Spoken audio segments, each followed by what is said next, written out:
नमस्कार, स्वागत है आप सभी का किसान मित्रों के प्रति समर्पित हमारे खास कार्यक्रम पूसा समाचार में। मैं आपके साथ डॉक्टर कपिला शेखावत, वरिष्ठ वैज्ञानिक सस्य विज्ञान, और मैं डॉक्टर ज्ञान मिश्रा, प्रधान वैज्ञानिक आनुवंशिकी। आइए शुरू करते हैं आज का एक खास कार्यक्रम, जिसमें हम दर्शकों को अरहर एवं गाजर में समसामयिक कृषि कार्यों के साथ ही साथ धान में रोग तथा कीट प्रबंधन की जानकारी भी देंगे। पूसा व्हाट्सएप सलाह एक प्रयास है जिसके माध्यम से हम सीधा किसानों से जुड़ते हैं। हमारे दिए गए व्हाट्सएप नंबर 9560297502 पर किसान भाई अपने सुझाव, अपनी समस्याएं हमें भेजते हैं, जिसका समाधान हम हमारे विशेषज्ञों द्वारा आपको उपलब्ध कराते हैं। उनमें से कुछ चुनिंदा प्रश्नों को हम कार्यक्रम में शामिल भी करते हैं। इसके अलावा इस अंक में मौसम खबर। अरहर खरीफ की एक प्रमुख दलहनी फसल है। पूसा समाचार के पिछले अंकों में हमने आपको पूसा अरहर 16 सहित अन्य उन्नत किस्मों की विस्तृत जानकारी दी थी।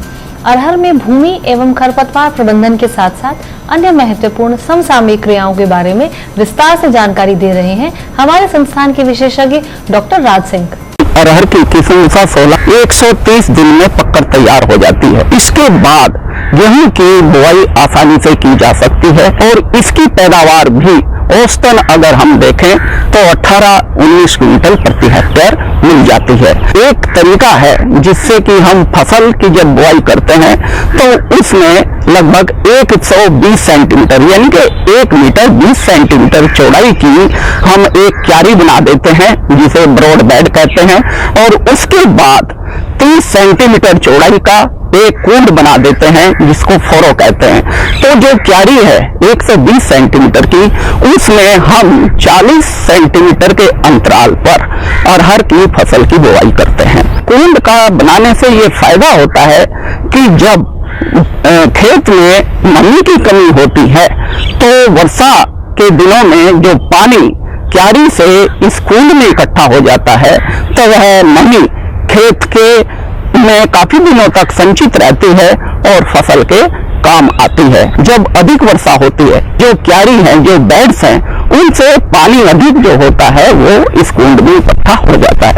इसको broad bed and furrow method भी कहते हैं। कुंड बनाने से खेत में हवा का संचार नियमित रूप से रहता है, उसमें प्रकाश की मात्रा अच्छी होती है। खेत में खरपतवार उगते हैं जिनमें चौड़ी पत्ती वाले, जैसे ये खरपतवार हैं, इनमें ये डाइजेरा म्यूरिकाटा है, ये कोमेलिना बेंगालेंसिस है। तो इन खरपतवारों की पत्ती चौड़ी होती है, इनमें जो शाखाएं होती हैं वो जाल के रूप में होती हैं। ये सेजिज है जिसमें मोथा खास रूप से आता है। इस पौधे का जो प्रोपागेशन यानी कि इसके जो पौधा नया बनता है वह ट्यूबर के द्वारा बनता है। इसमें यहाँ पर जड़ में गांठें होती हैं। जब हम इसको ऊपर से काटते हैं तो वह गांठ जमीन में रह जाती है और फिर उससे नया पौधा बन जाता है। इसलिए इसके प्रभावी नियंत्रण के लिए जो सिस्टेमिक हर्बिसाइड हैं, जो खरपतवार नाशी हैं, वो बहुत प्रभावशाली होते हैं। वह इस पूरे पौधे में ट्रांसलोकेट होकर इनकी जड़ों में जो गांठें होती हैं उनको निष्क्रिय कर देते हैं, जिससे नया पौधा बनने की संभावना खत्म हो जाती है।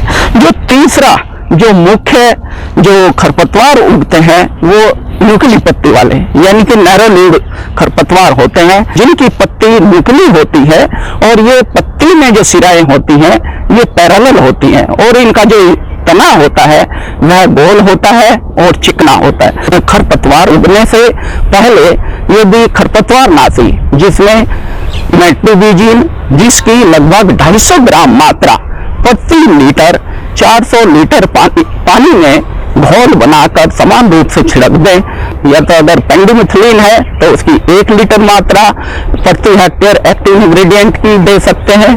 बाद जब फसल लगभग 30 दिन की हो जाए तो उसमें एक बार हाथ से निराई कर दें, तो खेत की जो खरपतवार उगने वाले होते हैं उनकी संभावना कम हो जाएगी। फसल के लगभग उगने से पहले और खरपतवारों के उगने से पहले जो हम खरपतवार नाशी डालते हैं वह बुआई के लगभग 2 से 3 दिन तक ही डालना चाहिए। यदि उसके बाद डालेंगे तो उस खरपतवार नाशी का प्रभाव अच्छा नहीं होगा। 30 दिन पे इमेजिथाइपर प्लस इमाजामॉक्स ये दोनों का एक कॉम्बिनेशन आता है प्रीमिक्स के नाम से, उसको हमने इसमें डाला। लगभग 70 ग्राम प्रति हेक्टेयर 18 ग्रेड पहली फसल है, उसका जो भूसा होता है यानी कि जो रेजिडू होता है उसको डाला है, तथा हमने पाया है कि जिस खेत में हमने रेजिडू 3 टन प्रति हेक्टेयर की दर से एज ए मल्च यानी कि बिछावन के रूप में डाला है, तो उससे खेत में अनेक प्रकार के लाभ देखे गए हैं। सबसे मुख्य लाभ है कि बिछावन देने से खेत में नमी अधिक दिनों तक संचित रहती है। दूसरे, खेत में जो खरपतवार उगते हैं उनको यह बिछावन जो हम भूसे की यानी कि रेजिडू की जो बिछावन देते हैं उसके द्वारा जो खरपतवार उगते हैं वो दब जाते हैं, तथा जब यह रेजिडू खेत में सड़ता है तो सड़ने के बाद उसमें वह एक खाद के रूप में काम करता है, जिससे पौधों को वृद्धि के लिए आवश्यक पोषक तत्वों की आपूर्ति बढ़ती है। अनाजी फसलों में धान एक प्रमुख फसल है जो लगभग संपूर्ण भारतवर्ष में उगाई जाती है। हम उम्मीद करते हैं कि हमारे द्वारा बताए गए वैज्ञानिक परामर्श के आधार पर ही आप धान की खेती कर रहे होंगे। जी, और देश भर से कई किसानों ने हमें धान में कीट एवं रोग की समस्या बताई है, जिसके प्रबंधन की विस्तृत जानकारी दे रहे हैं हमारे संस्थान के निदेशक डॉक्टर अशोक कुमार सिंह। इसमें जो समस्याएं हैं उसमें मुख्य रूप से आपका पत्ती लपेट और तना छेदक, ये 2 कीट आते हैं, इनका नियंत्रण आपको करना है।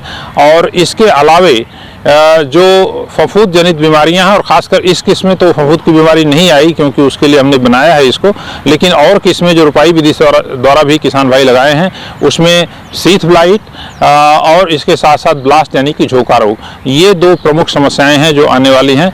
ये देखिए, ये लक्षण जो है ये पत्ती का झुलसा रोग का है, जिसमें कि आप देख रहे हैं कि जो बीच का सिरा है पत्ती का वो वहाँ से सूखना शुरू होता है, किनारे सूख जाते हैं और इस प्रकार से ये नीचे की तरफ बढ़ता है।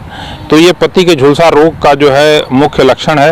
इस बीमारी के नियंत्रण के लिए स्ट्रेप्टोसाइक्लिन नामक दवा 6 ग्राम प्रति एकड़ के हिसाब से करीब 200 लीटर पानी में डाल करके इसका छिड़काव करें तो इसका नियंत्रण हो जाएगा। और इसके प्रबंधन के लिए दूसरी जो सबसे ज़रूरी बात आपको करनी है वो ये है कि खेत में पानी थोड़ी देर के लिए आप निकाल लें, खेत को सूखा रखें और नत्रजन खादों का प्रयोग जो है उसको थोड़ा सा सीमित कर दें। अगर नत्रजन का प्रयोग ज़्यादा मात्रा में किया जाता है तो पत्ती का झुलसा रोग बहुत ज़्यादा आता है। किसान भाइयों, जैसा कि मैंने आपको बताया कि पत्ती लपेट और तना छेदक कीट का भी प्रकोप आप हो सकता है। इसके नियंत्रण के लिए आपको जो है कई दवाएं हैं, जिसमें कि टेक्निकल अगर हम बात करें तो क्लोरेंटियानिप्रोल, और ये कई नामों से आती है, फर्टेरा, कास्को, प्रदान, किल्डान, इस तरह की और दवाएं इसमें आती हैं जिनका छिड़काव आप कर सकते हैं करीब 4 किलोग्राम दवा प्रति एकड़ के हिसाब से। इसके अलावे आपका जो है फ्लूवेंडामाइड एक दवा आती है जो फेम के नाम से बाजार में मिलती है, इसका प्रयोग कर सकते हैं करीब 30 मिलीलीटर दवा 200 लीटर पानी में घोल करके इसका छिड़काव करें तो इससे भी नियंत्रण होता है। अगर हम बात करें झोंका रोग की यानी ब्लास्ट की बीमारी की और इसके साथ साथ सीथ ब्लाइट की, तो उसके नियंत्रण के लिए आपको एजॉक्सिस्ट्रोबिन और डाइफेनाकोनाजोल ये दवा जो है एमिस्टार टॉप और गोडिवा सुपर के नाम से आती है। इसकी करीब 200 मिलीलीटर दवा 200 लीटर पानी में घोल करके छिड़काव करें तो इसका अच्छी तरह से नियंत्रण हो जाएगा। और साथ ही साथ जो एजॉक्सिस्ट्रोबिन है उसको टेबिकोनाजोल के साथ मिला करके फॉलिक्लोर एक दवा आती है जो कि 300 मिलीलीटर दवा 200 लीटर पानी मिला करके इसका छिड़काव करें। जड़ वाली सब्जियों में गाजर एक प्रमुख फसल है। पोषण की दृष्टि से विटामिन ए का प्रमुख स्रोत होने के साथ ही साथ यह किसानों के लिए आय वृद्धि का भी एक उत्तम विकल्प है।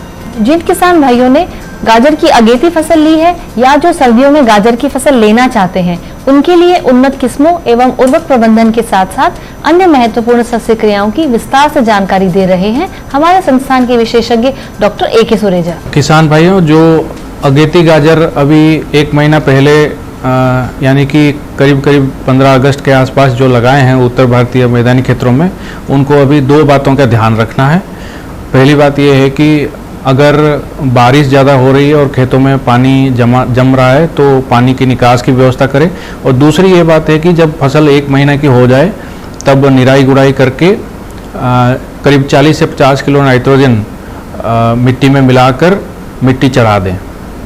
किसान भाइयों, अभी जाड़े का जो मौसम का जो मेन सीजन का गाजर भी लगाने का समय आ रहा है और उसके लिए भी आप तैयारी करना शुरू कर दीजिए।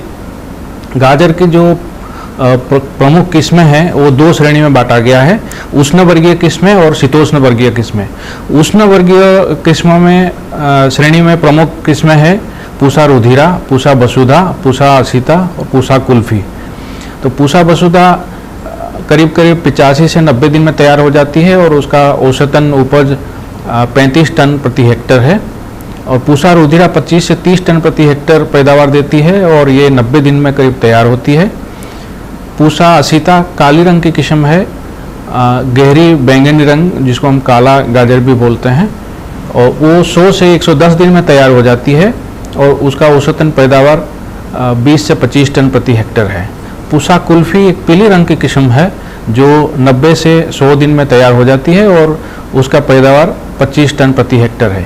ये जितने उष्ण वर्गीय श्रेणी की किस्में हैं उसको किसान भाई आप लोग उत्तर भारतीय मैदानी क्षेत्रों में सितंबर के आखिर से लेकर अक्टूबर के आखिर तक आप बिजाई कर सकते हैं। शीतोष्ण वर्गीय श्रेणी में प्रमुख किस्में हैं नांटिस, पूसा जमदग्नि और पूसा नयन ज्योति। नांटिस और पूसा जमदग्नि ये दोनों का पैदावार 10 से 12 टन प्रति हेक्टर है और 100 से 110 दिन में तैयार हो जाती है, जबकि पूसा नयन ज्योति एक संकर किस्म है और ये करीब करीब 100 दिन में तैयार हो जाती है और उसका पैदावार 20 टन प्रति हेक्टर है। और जाड़े वाली मौसम में जो आप जड़ वाली सब्जियां लगाते हैं जिसमें गाजर भी है, उसके लिए मिट्टी का चयन आप अगर करेंगे तो बालुई दोमट मिट्टी होनी चाहिए। खेत को अच्छी तरह से जुताई कर दें तो फास्फोरस और पोटास पूरी मात्रा और नाइट्रोजन की आधी मात्रा और नीम की खली 20 किलोग्राम प्रति हेक्टर के हिसाब से मिट्टी में अच्छे से मिला दे और मेड़ बना दे, और मेड़ों के बीच में अंतराल 1.5 फीट यानी कि 45 सेंटीमीटर होने चाहिए, और मेड़ों पर लाइन पे बुआई करते हैं गाजर की। और ये हम सुनिश्चित करेंगे कि जब बुआई करेंगे उसके पहले सिंचाई करेंगे ताकि नमी बनी रहे मिट्टी में, और बुआई करने के तुरंत बाद खरपतवार नाशी जो पेंडिमिथाइलिन या स्टम्प है ये 3 लीटर 1000 लीटर पानी में मिलाकर उसकी स्प्रे करेंगे। अगर बीज उपचारित नहीं है तो उसको आप फफूंदीनाशक कैप्टन या थीराम 2.5 से 3 ग्राम पाउडर लेके 1 किलोग्राम बीज में मिला के उसको बिजाई कीजिएगा। किसान भाइयों, पूसा संस्थान के कृषि तकनीकी सूचना केंद्र यानी अटीक में सरसों, चना, मसूर एवं गाजर के उन्नत किस्मों के बीज उपलब्ध हैं। इच्छुक किसान भाई अटीक से इनके बीज प्राप्त कर सकते हैं तथा अधिक जानकारी हेतु दिखाए जा रहे नंबर पर संपर्क भी कर सकते हैं। पूसा समाचार में अब समय है पूसा व्हाट्सएप सलाह सेगमेंट का, जिसमें हम आपके द्वारा भेजी गई खेती किसानी से जुड़ी समस्याओं का समाधान बताएंगे। उत्तर प्रदेश है नौशाद खान जी ने धान की पत्तियों के सिरों से गलने की समस्या बताई है। आपकी फसल में शीट प्लाइट नामक रोग का प्रकोप हुआ दिख रहा है। इसके समाधान हेतु हेक्साकोनाजोल की 400 ग्राम मात्रा या शीत मार की 500 मिलीलीटर मात्रा को 200 लीटर पानी में घोल बनाकर 1 एकड़ की दर से तुरंत छिड़काव करें। बलिया उत्तर प्रदेश से संदीप वर्मा जी ने धान के पत्तियों के पीले पड़ने की समस्या बताई है।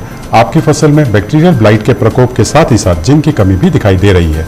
इसके समाधान हेतु स्टेप्टोसाइक्लिन की 40 ग्राम मात्रा को 200 लीटर पानी में घोल बनाकर छिड़काव करें। इसके बाद जिंक सल्फेट की 400 ग्राम मात्रा को 200 लीटर पानी में घोल बनाकर पुनः छिड़काव करें। बहराइच उत्तर प्रदेश से आशुतोष शुक्ला जी ने बैंगन के पौधों के मुरझाकर सूखने की समस्या बताई है। आपकी फसल में शीर्ष भेदक कीट का प्रकोप हुआ है। सर्वप्रथम ग्रसित पौधों को खेत से हटा दें। लगभग 6 फेरोमोन ट्रैप प्रति एकड़ की दर से स्थापित करें और कीटों के रासायनिक नियंत्रण हेतु स्पाइनोसाइड की करीब 60 से 80 मिलीलीटर मात्रा को 200 लीटर पानी में घोल बनाकर 1 एकड़ की दर से छिड़काव करें। सोनभद्र उत्तर प्रदेश से आदर्श शुक्ला जी ने लौकी की पत्तियों में भूरे धब्बे पड़ने की समस्या बताई है।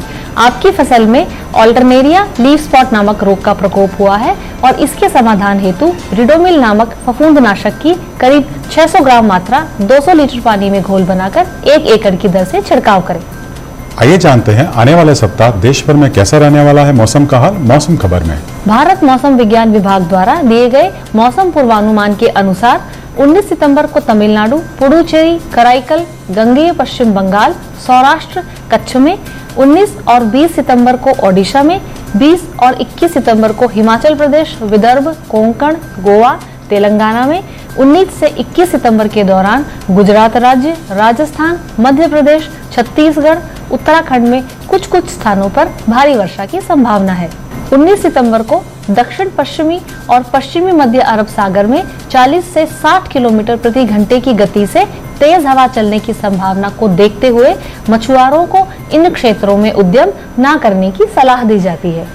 प्रिय किसान भाइयों, बहनों एवं दर्शकों, हम आशा करते हैं कि पूसा समाचार का यह अंक भी पिछले अन्य अंकों की तरह आपकी खेती किसानी से जुड़ी समस्याओं के समाधान में जरूरी सहायक सिद्ध होगा।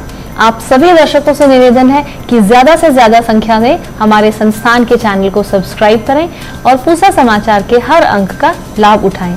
आप फेसबुक और ट्विटर के माध्यम से भी हमसे जुड़ सकते हैं। कृषि से जुड़ी समस्याएं या अधिक जानकारी हेतु आप हमें दिखाए जा रहे नंबर पर व्हाट्सएप करें। साथ ही अपना नाम एवं पता अवश्य लिखें।